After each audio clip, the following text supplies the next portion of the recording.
Welcome to Split the Defense. Split the Defense. LEAFS Postgame Edition. Split the Defense is presented by LaForest Electrical Contractors. Professional and efficient service since 2004, serving the Kingston and surrounding areas. Alongside co-host Craig Pearce and producer Ted Evans, here's your host, Jordan Webster.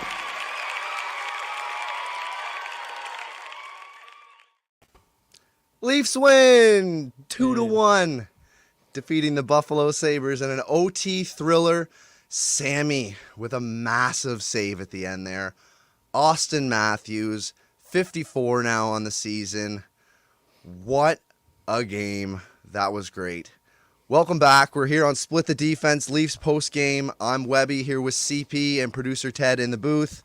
Give us a quick thumbs up here. Subscribe to our YouTube. Rate us 5 stars, whatever podcasting platform you're listening to, and leave us a comment. What are your initial reactions to this one, CP? Well, I mean, it was a little bit of a whole lot of nothing. A lot of Willie carrying through 3 periods, and Austin and Mitch get it done in overtime. It was, I don't know, it was kind of one of those games where just not either team can really get a whole lot going. There was 2 separate points where Buffalo got 9 shots in a row and the Leafs got 9 shots in a row at a different time. Yeah, kind of a weird game. It's funny, you never know what to expect when we play Buffalo. Like, sometimes it's like the grittiest game ever. Sometimes it's, you know, there's 12 goals in the game.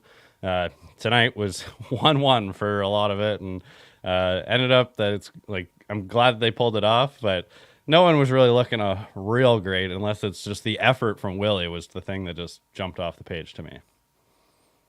Yeah, Willie was good. It was nice to see. He had a little extra jump in his step tonight. The shots thing that you talked about, I do have something here for that. The game was 6-0 for Toronto to start in shots.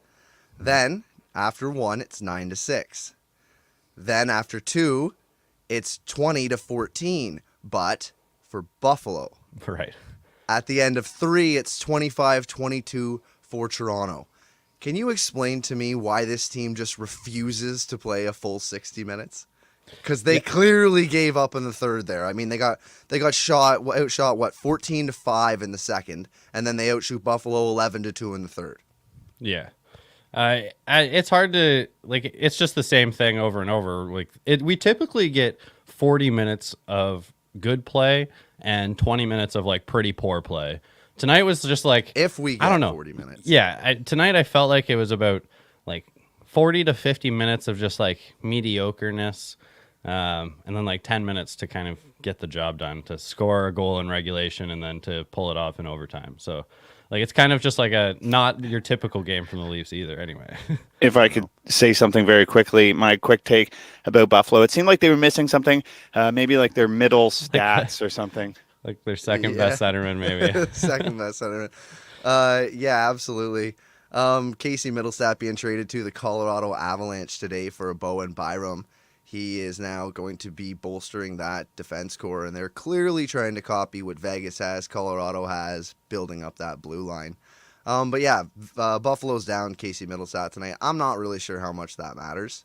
Yeah, one thing I do note about that is they flashed to Don Granato on the bench, like the beginning of the game. Not the beginning. The game was 1-1 at this point. Like, he shouldn't have been upset. He looked like he hated his life.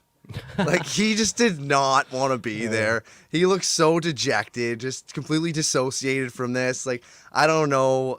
You think the vibes are low there in Buffalo right now? Oh, yeah. Like, they were coming off like career years last year, and most of those star players are going to have career lows in points. So, yeah, it's a tough go there. Like, I think most people expected that, no one expected them to like kind of be like Stanley Cup contenders, but I think a lot of people thought that they were going to be a playoff team, and they got some good pieces. There's like Rasmus Dahlin is like one of my least favorite players. I don't even know how to say it, but like, I hate him, but he's so good. Like, I love the way that he plays. He's a great number 1 defenseman. He just seems to be able to kind of push the buttons on players. Like, I do like him. I hate playing against him. So, yeah, and I guess like there's just a lot going on there in Buffalo that's just not exactly what they were, like this high scoring powerhouse. I don't know, that first line just doesn't click like it was last year. Yeah, that's for sure. Anyways, so yeah, the Leafs getting completely owned, coming back, winning it in OT. I really just don't understand why for stretches of play they turn it off. The thing about the Leafs is they can win these games and they only need to play for 40 minutes sometimes. They can take these little breaks off and have these little errors because they score their way out of it. But when they're not, it shows. Samsonov had a few major saves tonight in OT. Joseph Woll looked a little shaky in his last start. He did play Boston. We did play Buffalo tonight. Are your thoughts changing anything about this Game 1 playoff starter? Do you think Sammy might be playing his way back into the conversation? He's starting to win my heart back, CP. I'm not going to lie. Well, I think it's undeniable that he's like kind of played himself back into the conversation. I think he's still kind of fighting a reputation battle. But I think that we're going to learn a lot. Like, who do we play on Saturday? Because I think that's going to tell us a lot. Because I think there's no question we're going to Woll tomorrow. You're not going to play Sammy back to back. But then, like, if you're like going back to Sammy, I guess would be the rotational call. So I'd say that like if it's just all a matter of the Canadians. Oh, okay. Well, I mean, it doesn't really matter, I guess. But like I guess if we go to Sammy again on Saturday, they'll tell me that like it's a true audition. Like we're just gonna go 50-50 and just see how it plays out. I think that at least I have a lot of faith in Woll. But again, he's coming back from injury. Like it's not like that's always easy. You never know. Well, does it give you anything to think about that Woll is the one getting Boston and Sammy's getting Buffalo and Montreal? Like clearly not the same tier team. No, like I think that's the Sheldon Keefe recipe that like guys don't lose their spot to injury. And I think that like he came back and he's the number one, but he's like a 1A.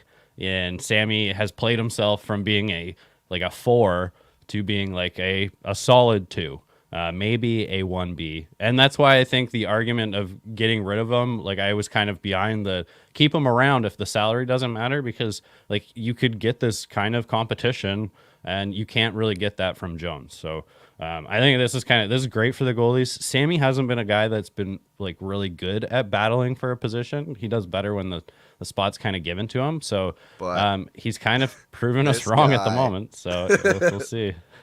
Yeah, this guy, like I was the first one to say like a week ago, like probably 7 days ago, he's expendable. Trade him, send him out the door. He's not a part of the plan.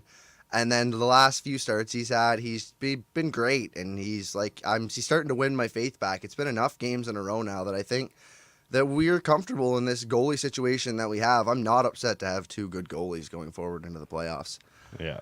So I want to talk about Timothy Liljegren. Okay. Timothy Liljegren is fighting it, man, and I don't know any other way to put it. He's not playing as well as we saw Timmy play before. Now, I wonder, do you think it has anything to do with the injury he took at the beginning of the year? I don't know. That's kind of it. It's tough to say. I didn't really think about that. I'm all galaxy brain here. I'm thinking maybe not even the injury. It's not the injury itself. Maybe it's the playing time he missed. Maybe he lost a step. I don't know. Maybe like he's not exactly seasoned. He's played a lot of games in the NHL. I don't know, probably almost a couple hundred at this point. But he just played good for like an 8-game stretch when like just 2 games ago. Yeah, I guess. This is just 2 games that he's really been really shaky, at least in my book. It's been more than 2 games. I've been asking about Timothy Liljegren for weeks. Oh, it can't be weeks because it was just like 2 weeks ago. He was playing like he was top line with Brody. Like Riley was out. He was playing really well at that point. So like recency bias. It's stretches, like, and that's what he is. Like I don't know. That's why I think I see him as a limit as a like 3rd line defenseman, because like he's gonna show stretches of being really great where you could feel like you could throw him up there with Riley. But at other times he doesn't play that way. So like it's I kind don't of feel he's that way. interesting just the way he makes mistakes too. Like or on Monday's game, like he literally doesn't see where the puck is. The guy goes behind the net and he shuffles it right between his legs, and he just I can't believe a defenseman just like watching the puck go through his legs and not knowing what to do. Like I don't know. He makes the like just where he stops thinking for a second mistakes, it seems. It's just he's very good at communicating. Like there's something I really notice. I watch him a lot. I noticed that actually tonight, yeah.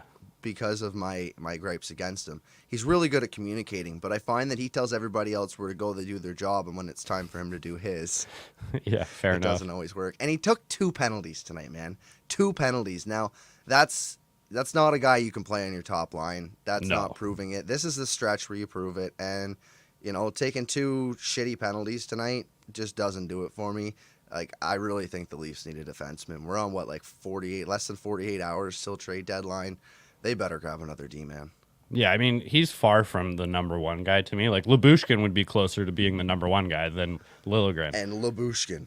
Yeah. Like, that's what we're going to go into the playoffs with as our number one? No, I'm just saying that, like, I'm not even not. considering Liljegren in that spot. Like, No, there's can't. 2 or 3 guys. Like, he's like, at the very top, he's a second liner, and he's not there yet. I think he's a third liner guy. And ideally, yeah, we get a top line right D, and Lyubushkin's your third line defenseman, and you rotate Liljegren in so he stays fresh. So when we need him, then we have him. In this world, we're hanging on to Tim Lilly. Eh? Yeah. I mean, unless I don't know what his value would be out there, but I also didn't think that Sandin was going to fetch a first rounder last year either. So who knows what people value this guy as? But he also shoots right, so I mean, it's true. That's a lot more valuable. Yeah. So like I don't know if he's the reason we're gonna get a first line right defenseman back. Plus we probably have to throw something else in there I don't too. know why that would happen unless it was like on you're really gonna have to find one because like it's gonna have to be on a shitty team, a guy who wants to come and contend, who just so happens to shoot right, and like there's lots of teams that are contending.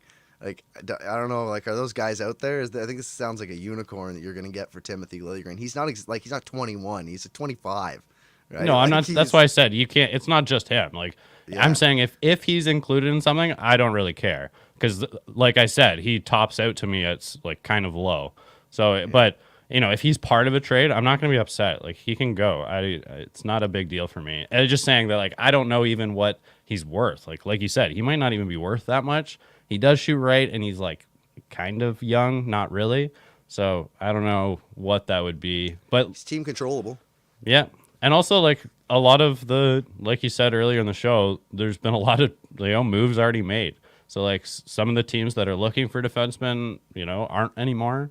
So, there better be someone coming, or else I just, like, my faith level kind of drops. I have faith in this team at the moment, like, based on that we're going out and getting another defenseman.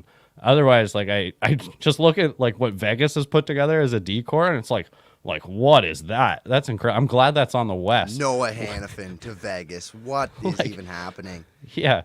That's one of the best decors I've ever seen, I think, looking at it. Like Nick Hag is getting scratched probably. It's crazy.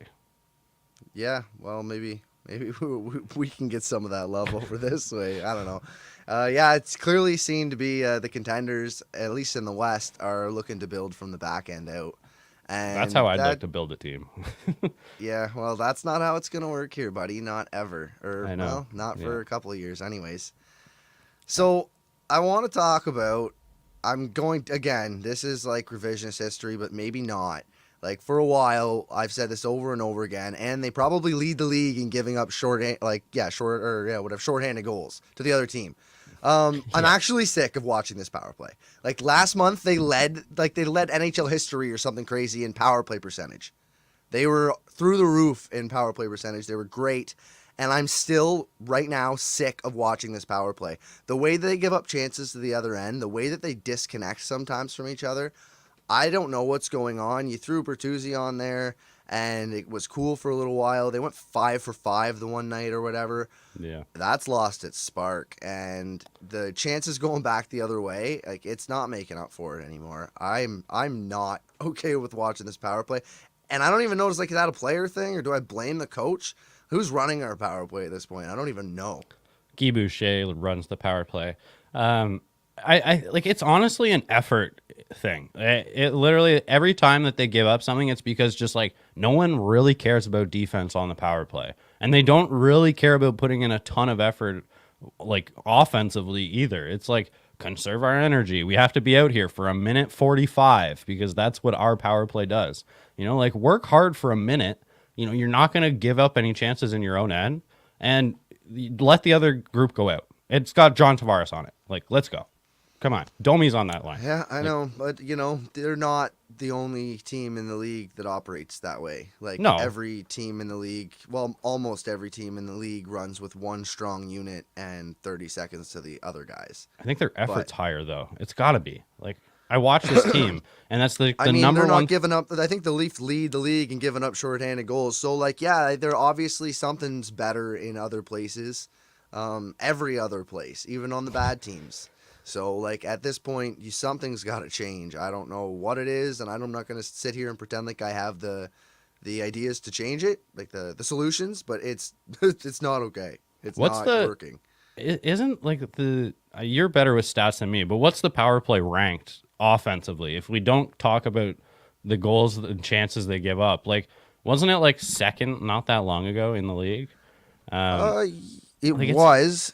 Like, it's one of those things where, like, for the last few games. They go 5 for 5, I think, and then it was second. I think that's what it was, because that bumped it up so much. Yeah. But yeah, it's like, it's not like overall throughout the season it hasn't been awful. Like, we're not talking about it's a bottom half of the league, but like, it's just, Sheldon Keefe can't yell anymore at them about this situation. Like, he's brought it up a million times in the media. He's yelled at them about it. They've yelled at him on the bench about it. They just don't really seem to care about that part of it. So, yeah, I don't know what the solution is there, other than like switch it up. You know, like, Calle Yarncroke's gonna work hard for you, and I trust him to score a goal. So, like, throw him up there if it gets to that point. It's not what I would like to go out there if we need to get a goal, but if we're seeing like the effort level, like, just mix it up more. You know, accountability. It's supposed to be his friggin' thing this year, and not really when it comes to that. Well, kind of. I mean, that's why Holmberg came out of the lineup tonight. We had Gregor the power dress play in, but like, he's just not doing it the right way. I'm gonna hold people accountable. I'm like, well, what about these guys? Well, no, not those guys.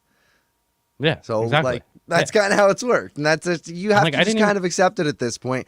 Like, I was bitching about this at the beginning when, you know, Mitch Marner'd make a mistake, or like, the only person that gets punished in this core four is William Nylander. Probably because it works. Maybe everybody else just throws a hissy fit and it just doesn't work for them. I don't know. And then other guys are, you know, replacement level and can be benched for this kind of shit. But no, you're not going to see the Stars get benched for that. I just don't see it happening because they're the Stars. They're the straw that stirs the drink. Yeah, well, I don't think you're going to get a solution then if you're not. You know, and like, we know it's funny because Willie's actually come out and said to the media that, like, he benefits from being held accountable. So, like, we know that he actually kind of likes it. Marner, on the other hand, we know very well that him and his father really hate it. So, like, it probably does come up to that. Like, he just doesn't want to piss off the Stars. We know that they're going to be around longer than he is. Like, just in a general scope, Matthews signed a long contract. Keefe won't be the coach by the end of that contract. So, I mean, that's just how it is. There's no way he's going to break records on how long he's going to be around here. So, yeah, I don't know. He's got to tiptoe around them, it seems. Like, he, you know, calls things back in the media. He has been slightly better about that this year. Always been better about that this year, for sure. But he's just, not to the point of on the ice does it really matter. And, like, I was mad that he scratched Holmberg in a little way. Because, like, I feel like he's actually been, so what, he hasn't had 2 good games. Like, he's on the fourth line. He made a defensive zone error, I guess, that led to the Bruins' first goal. Do you see how many Gregor made? Like, tonight? Yeah. Well, I mean, like, yeah, but I think it's more about sending a message to Holmberg for his. See, I'm holding them accountable. Right. You see, look at me go, guys. Great. I'm holding them accountable. But I mean, the worst part is that'll probably work. But yeah, I mean, for Holmberg, I don't know. He'll probably come out on fire and like they'll suck, but whatever. He'll be top line again, bumping Matthew Nyes down again. Yeah. So yeah, Leafs are second in the league in power play percentage, at 27.6%, only behind the Tampa Bay Lightning. And that's awesome that they score lots of goals. They give up lots of goals, and not only lots of goals, they give up lots of chances. And oh, my poor heart. Yeah, if you Like- subtracted all the goals against, I wonder where they'd rank then. Like, it's got to be lower than second. And that's the conversation that we need to have here. On the other end of things, PK percentage, not good. They are 1, 2, 3, 4, 5, 6, 7, 8, 9, ninth worst in the league. Wow. For the PK. I thought you were counting down needs for a some work. second. I was like, well, if he's counting down, that can't be that bad. But no, you're counting up. Fuck. Yeah, not good. Yeah. So I mean, all the chances are given up on special teams. I don't know, man. Like you really can't change the personnel. What do you do? We did change one guy in the the PK core, and that's Labushkin.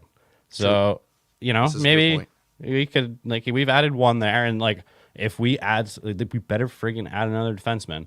They need to be able to play on the PK.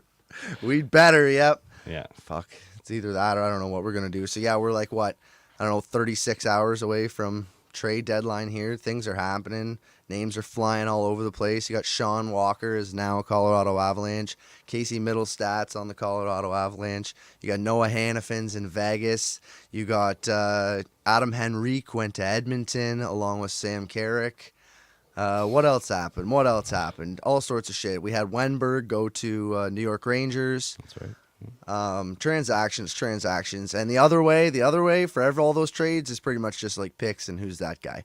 So it's gonna be guys loading up for playoff pushes, and there's been no real hockey trades, I guess, except for the whole Bowen Byram thing.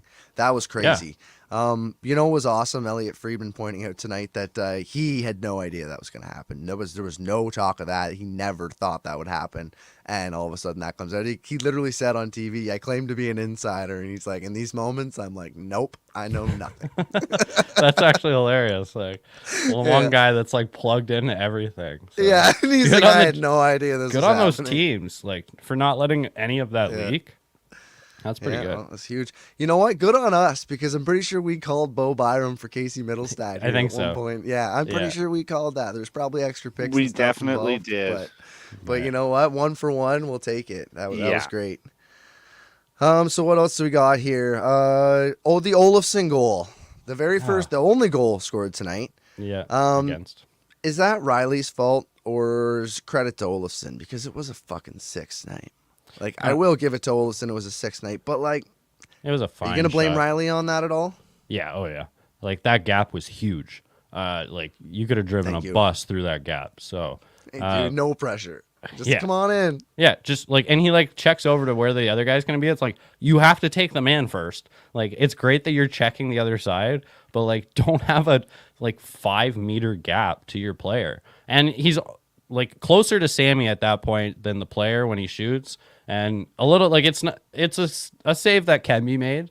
It's kind of one of those where a little bit of a good shot, a little bit or a lot of bit of bad defense, and a little bit of could have had it. So that was an all-arounder for me. I was just I hope this is not how the game goes, because that didn't look great. And especially with Riley just being on this since coming back from suspension, he's been on for a lot of goals. Most of them 5-on-5. So yeah, I was really worried that it was going to go that way. He made quite a few good plays tonight. He controlled really well. Him and Labushkin, Labushkin was way too deep in the offensive zone for my comfort a few times. But when he plays with Riley, that's kind of how you got to do it. It's almost pinch everywhere. Riley's better be defensive minded if Labushkin's going to be doing that, because behind the goalie's net at certain points. That's more than I remembered him being offensive the first time he was here. Well, Bush has played here, so now he's comfortable. He come back in, he kind of remembers, he knows the spot. I think that's why he understands now that he's not just in a role where he is to shut down. He is going to have to make some plays, because he's going to be playing with the big boys a lot. Yeah, and I'm just wondering here if that's going to stick, because he looked good tonight. Labushkin, he stops plays really well. He pinches pretty well. He makes a simple pass well. I wouldn't want him to saucer it over a couple lines, but he sure does the simple things right. He's my kind of defenseman. Him and Benoit are just right up the alley for me. Just make tough plays, stop players coming into the zone, and make a simple pass out, or defer to your other defenseman if that's the better player. Because I think Lyubushkin should do that a lot. Like make the simple play is get it over to Riley, so like he can make a nice play, right? So they do mesh kind of well. It's just like I wonder what the ceiling is for Lyubushkin. Like we saw him the first time, and he was really great at. Well, he's points, definitely going to make like $3+ million somewhere else next year.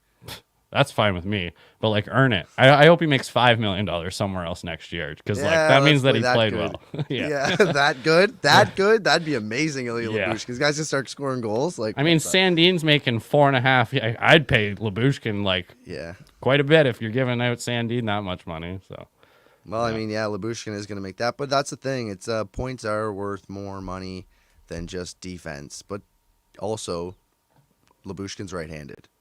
Yeah, so you have to take that into consideration. Like you make more money as a right-handed defender. It's just as simple as that. He cashed in slightly the first time he was here. Like I think the Leafs wanted to keep him like the first time. And that's my point. He's here for a showcase again. There's nobody happier that Ilya Lyubushkin got traded to Toronto than Ilya Lyubushkin and his agent. No, he got that phone call and he was like, really? And his eyes just went into dollar signs. He was like, oh, we getting paid, Carl. When's my flight? Even when he showed up to media, he like sits down and he goes, I missed you guys. It's just like, Jesus, like, were you born to play in Toronto? What's the deal here? He's like, no. I just can't wait to get out of here. I can't wait to get paid again. You guys make me so much money. Yeah. Yeah, no shit. All right. So you got anything else to touch on for this game, CP? No, I think we covered most of it. Yeah. So we're looking at the Bruins again tomorrow.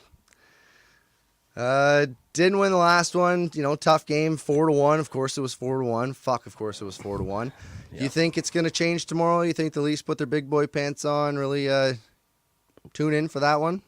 Yeah, well, like they didn't, like, there wasn't a ton of hustle in there tonight. Like, I'm not going to say they didn't play hard, but like, I think there's a little bit, except for William Nylander, I would be understanding if he took the night off tomorrow.